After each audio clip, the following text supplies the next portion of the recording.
It does not begin with explosions. It never does. It begins with movement that most people are not supposed to notice. Lights turning back on at a place the world was told no longer mattered. Roosevelt Roads Naval Station in Puerto Rico, once the largest U.S. naval base on the planet, closed in 2004, declared obsolete, left to decay. Except now the runways are cleared, the piers reinforced, fuel storage expanded, civilian zoning quietly revised. What was once a relic of the Cold War is being brought back online at speed, and that alone should make you pause. Because wars do not start with speeches. They start with logistics. At the same time, just east of Puerto Rico, heavy transport aircraft begin landing at Henry E. Rolson Airport in the U.S. Virgin Islands, an airport designed for tourists, beaches, cruise passengers, duty-free shops, now hardened for military throughput, cargo ramps reinforced, storage areas expanded. This is no longer about vacations. It is about lift capacity, about tonnage, about how much force can be moved, how fast and how often. And hundreds of miles to the south, in the warm, crowded waters off Venezuela, U.S. Navy ships take positions that are anything but random. This is not a training exercise. This is not presence patrol. This is geometry. Distances calculated to the mile, timelines measured in minutes. So the question is no longer whether something is happening. The question is what happens next. To understand the scenario, you have to stop thinking politically and start thinking structurally. States talk, militaries move, and what we are witnessing in the Southern Caribbean is the reactivation of a Cold War-era forward operating network designed for rapid, overwhelming power projection into South America. Why now? The answer has layers. Venezuela sits atop the largest proven oil reserves on Earth. Its economy is under extreme strain. Its government is isolated, and increasingly it is no longer standing alone. Intelligence assessments indicate that Russian and Chinese military cooperation inside Venezuela is not symbolic, not temporary, and not limited to visits. The concern inside Washington is permanence, permanent basing, permanent access, permanent leverage. From the U.S. perspective, this is not framed as intervention. It is framed as containment, a perceived violation of a 200-year-old strategic boundary, no hostile great power infrastructure in the Western Hemisphere. That doctrine never disappeared. It simply went quiet. And now it is speaking again. If a conflict were to unfold, it would not begin with boots on the ground. It would begin with silence. Electronic warfare destroyers already positioned near Puerto Rico are designed to blind before they strike. Communications jammed, radar disrupted, data links severed. Venezuela's coastal sensors would not fail dramatically. They would simply stop making sense. Contacts vanish, tracks break, orders arrive late or not at all. Confusion spreads faster than fear. At the same time, missile defense destroyers form a protective ring around the fleet. Their role is not aggression, it is denial. Any anti-ship missile fired in desperation has seconds to live. This is not about daring the enemy to strike. It is about making the strike pointless.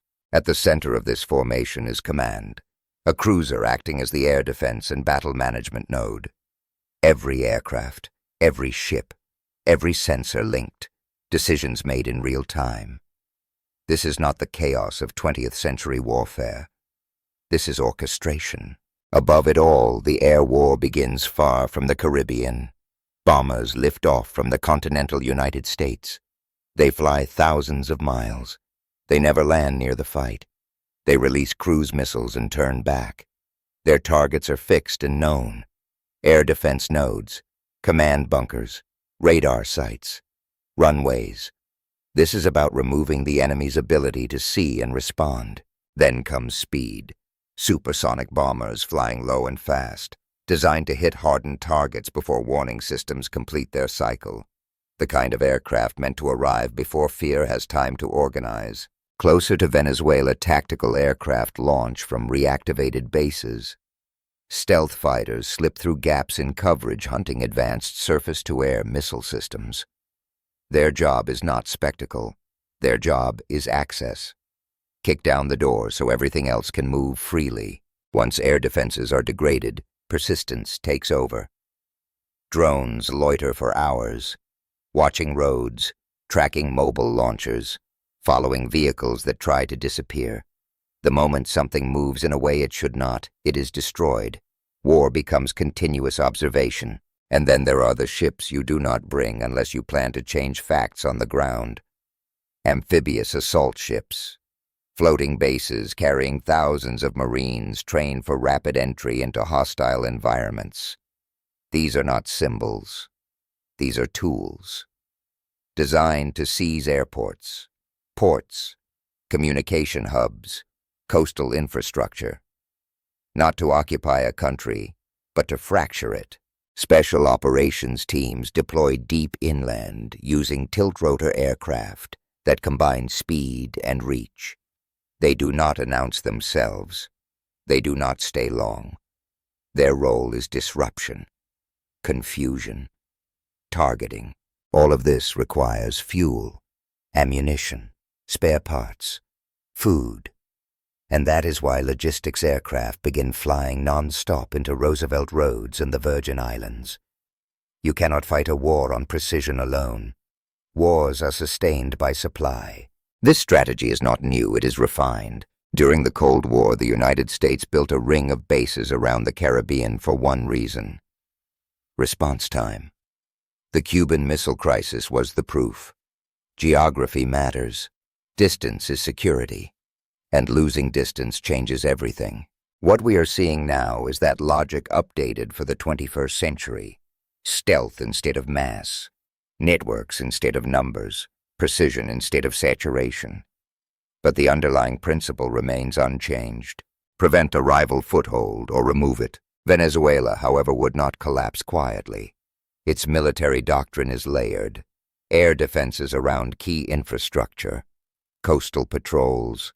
Naval missile systems. More importantly, manpower. Millions of militia members trained for territorial defense. Urban combat. Asymmetric resistance. Cities are not open terrain. Jungles are not deserts. Local geography favors those who know it. Smuggling routes double as logistics corridors. Fast boats blend into civilian traffic. Militia units disappear into neighborhoods. The objective would not be victory. It would be delay. Raise the cost. Stretch timelines. Force political pressure to grow faster than military success. And then there is escalation.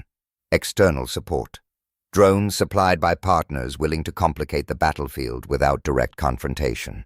Long-range loitering systems capable of striking airfields, command centers, and logistics hubs. Not enough to win, enough to hurt. This is where the danger lies, because modern wars rarely stay contained. Every strike sends a message. Every message demands a response. And every response narrows the space for de-escalation. An invasion would not just reshape Venezuela, it would reshape the Caribbean, energy markets, alliance structures. Neutral states would be forced to choose sides. Global supply chains would feel shockwaves far from the battlefield, and it would test a fundamental assumption of modern power. That technological superiority can impose political outcomes. History offers no guarantees. No. Right now the bombers are ready. The ships are in position. The bases are reopening. When infrastructure moves at this scale, it rarely moves without intent. But intent is not destiny.